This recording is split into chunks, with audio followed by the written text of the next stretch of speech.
Friends hello friends நம்ம இன்றைக்கி என்ன பார்க்க போகிறோம்னா செம்ம டேஸ்டியான ஒரு லட்டு வாங்க வீடியோக்குள்ளே போகலாம். 1/2 கிலோ கடல மாவு எடுத்துருக்காங்க, 1/2 கிலோ ரீஃபண்ட் ஆயில், 25 கிராம் ஏலக்காய், 25 கிராம் முந்திரி, 3/4 கிலோ சர்க்கரைங்க. சர்க்கரையை வந்து ஒரு தட்டில் போட்டு ஒரு டம்ளர் தண்ணி ஊற்றி அப்படியே தெளித்து விட்டுடலாம். கொஞ்ச நேரம் ஊறிடுச்சுன்னா சீக்கிரமாக சர்க்கரை பாகு வந்துடும். பாருங்கள், ஒரு டம்ளர் தண்ணி ஊற்றி தெளித்து எடுத்துக்கலாம். நனையிட்டோம் சர்க்கரை. பவுலில் கடல மாவு போட்டு நல்லா கரைச்சி எடுத்துக்கலாம். தோசை மாவு பதத்துக்கு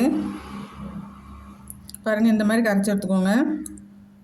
இப்போவும் கடல மாவு ரெடி ஆகிடுச்சு. இப்போ பாகு எடுத்துக்கலாம். ஒரு பவுலில் சர்க்கரை போட்டு ஸ்டவ் பற்ற வச்சு ஒரு 3 கிளாஸ் தண்ணி ஊற்றிக்கலாங்க. சின்ன டம்ளரில் நல்லா கரைச்சி விடுங்க. அப்படியே பொங்கி வரும். இப்போ பாருங்கள், இப்படி பண்ணோம்னா கம்பி மாதிரி வரும். இப்போ பாகு வந்துடுச்சு, இறக்கலாம். ஸ்டவ் பற்ற வச்சு கடாய் போட்டுக்கலாம். எண்ணெய் ஊற்றிக்கலாங்க. எண்ணெய் நல்லா காயிட்டும். இந்த மாவு இந்த பதத்தில் இருக்கணும். இப்போ பூந்தி கரண்டியில் நம்ம ஊற்றி எடுத்துக்கலாம். பாருங்கள், எண்ணெய் நல்லா காஞ்ச உடனே முத்து முத்தாக வரும். இப்போ பூந்தி பாருங்கள், இந்த அளவுக்கு ஒரு 2 செகண்டில் எடுத்துருங்க. இல்லைன்னா அப்படியே காரா புத்தி ஆகிடும், முறுமுறுன்னு. இதுதான் பதம், எடுத்துக்கோங்க. இப்போ எண்ணெய் நல்லா வடிட்டோம்.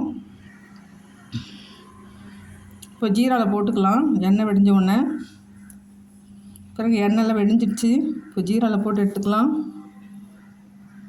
நல்லா மிக்ஸ் பண்ணி விடுங்க. ஜீராலாம் பூந்தியில் நல்லா இறங்கட்டும். கொஞ்சம் ஏலக்காய் தூவிக்கலாம், லவங்கத்தையும் போட்டுக்கலாங்க. இப்போ நல்லா பரட்டி விடுங்க. நல்லா ஜீராவில் நல்லா அது ஊறட்டும். முந்திரியும் போட்டுக்கலாம். நல்லா கலரி விடுங்க.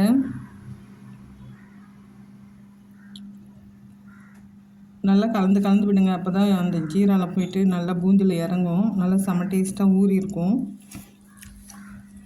செம்ம டேஸ்ட்டாக இருக்கும். இப்போ தான் பாருங்கள், இந்த அளவுக்கு பிடிச்சிக்கோங்க.